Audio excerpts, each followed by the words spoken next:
厄瓜多真奇妙，送4万这么巧。为了搞定厄瓜多永久居留，我们可是为了这件事跑了3遍银行，结果户头居然一夜暴富，银行多了整整4万美金。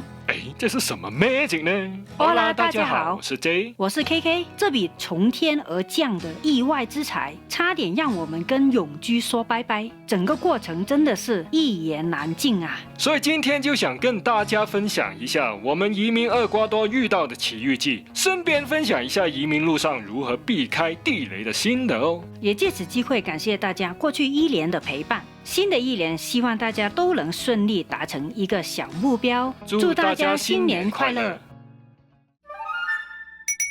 说到我们为什么要跑3遍银行，这就要从我们的移民方式说起了。这跟我们选择厄瓜多投资移民签证可是息息相关呢。在我们深入银行奇遇记之前，不如先来简单介绍一下这个投资移民签证，让大家搞清楚来龙去脉，这样听故事才更有 feel 嘛。这个投资签证呢，简单来说，就是在厄瓜多投资一笔钱，就可以拿到2年的临时居留签证，然后在厄瓜多住满21个月，就可以申请永久居留啦。听起来不错吧？除了投资签证，像是退休签证、专才签证也很热门哦。不过今天的主角是投资签证，就 focus 在他身上吗？投资签证的门槛是在厄瓜多的银行存入相当于100个月最低工资的金额，做2年定期存款，或者是购买等值的房地产也 OK。以最新的最低工资标准每月470美元来算，100个月就是47000美元。我们当初就是选择这最简单的方式，把钱存进银行做定期存款，搞定。而且这笔钱还能赚点利息哦。真的，这种亲民的移民政策不多见啊，投资门槛不高，取得永久居留的条件也不算太难，简直是普通人的移民福音啊。不过在拉丁美洲啊，事情往往不会像表面看起来那么简单。哎呀，真是我一言难尽啊。我们有详细谈论厄瓜多移民签证的影片，有兴趣的朋友可以回头看看，说不定会发现新大陆哦。连接就在影片说明栏。话说我们居住在厄瓜多已经满21个月，照理说可以申请永久居留权了吧？理论上是这样没错，但事情可没那么简单。因为我们2年前存的那笔43000美元的定期存款，刚好在10月初到期，这笔钱可是跟签证绑定在一起，不能随便动哦。所以申请永居的第一步就是先去银行办理续存，才能继续后面的流程。补充一下，是本金不能动哦，利息是可以领出来的。我们的律师建议续存6个月，多留点时间跑手续吗？于是我们就在10月7号一大早，信心满满跑去银行续存，想说应该是小 case 一件吧。在厄瓜多去银行排队是基本款啊，不管存钱、领钱还是办其他业务，都得乖乖排队，因为很多人还是保持去银行面对面办事的习惯。大概等了15分钟，终于轮到我们啦。接待我们的是 S 先生，专门负责定期存款这个事。为了确保沟通无碍，我们还请了律师助理来帮忙翻译，毕竟我的西文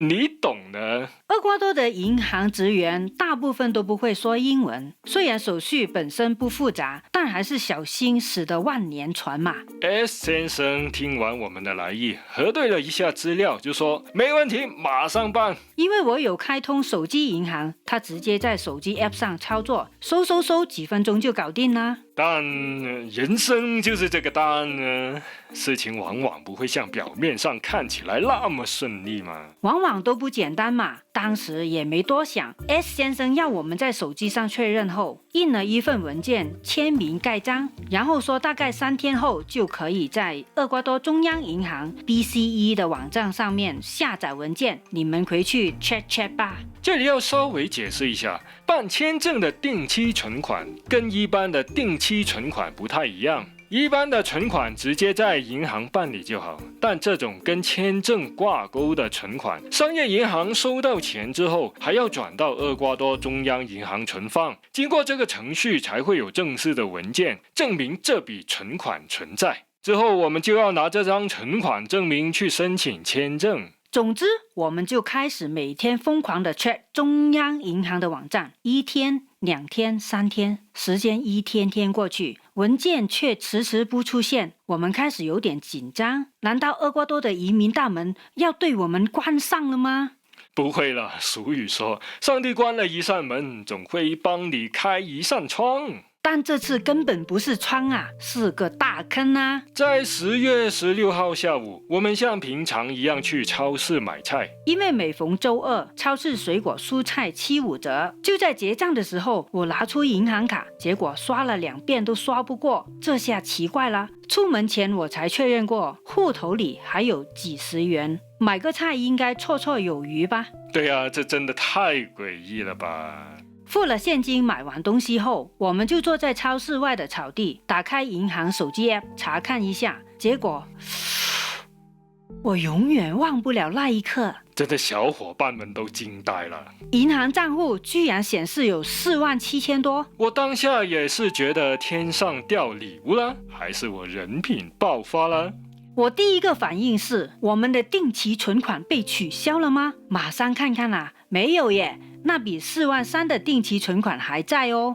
这是什么情况呢？你们可能会觉得飞来横财应该值得开心吧，可是我当时没有这种感觉，反而觉得大事不妙，这会不会影响我的签证呢？还有啊，会不会影响信用记录呢？被人以为是洗黑钱怎么办呢？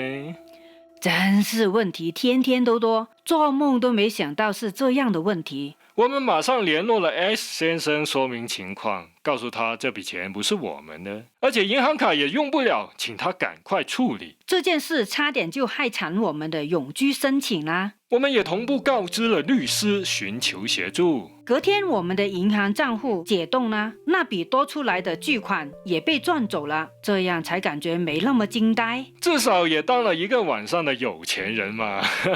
哪是什么有钱人啊，账户被冻结，就算有1个亿也没用啊。就为了这个事，我们在11月7号又跑了一次银行，第2次了。跑到银行之后，还是那位 S 先生在等待，我们又把事情的来龙去脉几次说了一遍，强调这件事对我们有多重要，毕竟是跟签证息息相关的，拜托他务必帮我们处理好啊。 S 先生听完后一脸抱歉说，我非常理解，这应该是电脑系统出错了吧，可能刚好遇到停电，也可能是，然后就开始一连串的可能，巴拉巴拉巴拉巴拉。好吧，总之千错万错都不是他的错，但重点是现在该怎么办呢？ S 先生建议我们重新办理一次手续，但这样就得先取消原来的定期存款，然后再重新办理，而且新的起算日就变成了11月7号了。我们赶紧联络律师，确认这样做会不会影响签证申请。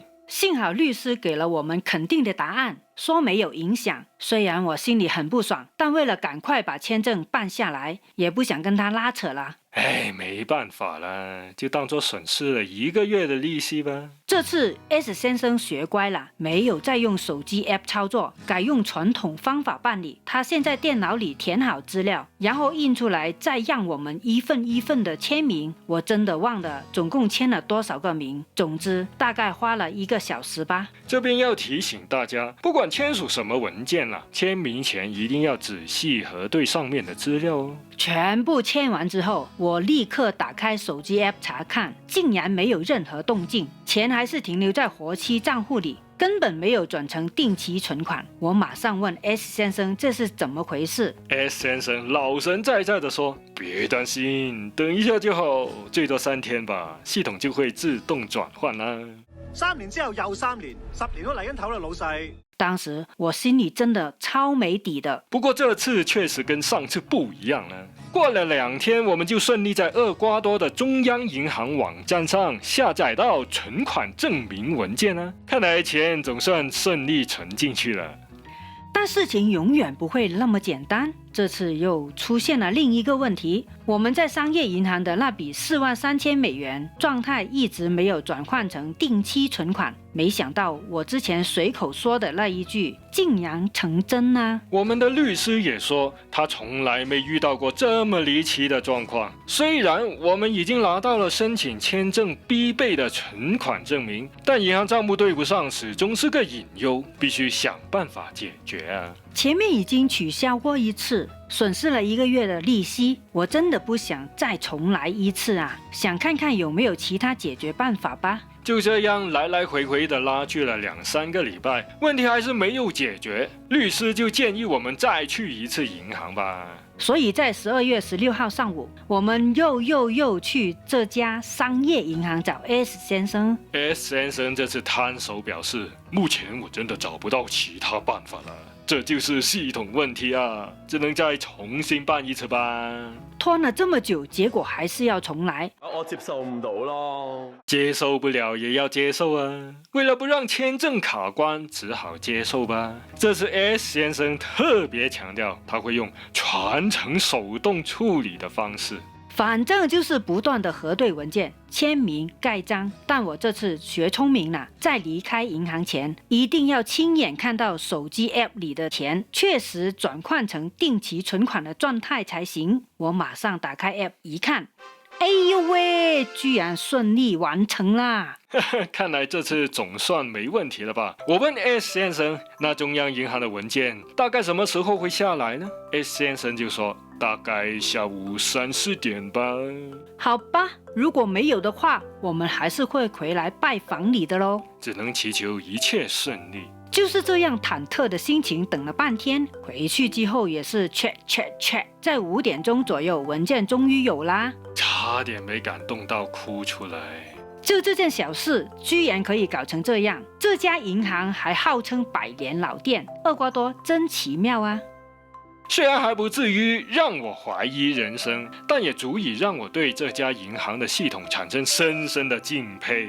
你在移民过程中有遇到过什么莫名其妙的状况吗？欢迎在下面留言分享，我们都会看，都会回复哦。我们的邻居也有分享过类似一件事，他在申请永居的时候需要厄瓜多银行过去12个月的对账单，然后就去银行领取这份文件，工作人员就按要求印出来，结果居然是印了好几张纸，里面空空如也。我的邻居就问这是怎么回事呢？银行的人就回复说，记录可能消失了，但不要紧，我们会努力帮你找回来的。结果这样一找就找了3个月，终于找到了对账单记录，这样我们的邻居才成功办理好厄瓜多的永久居留。厄瓜多真奇妙啊！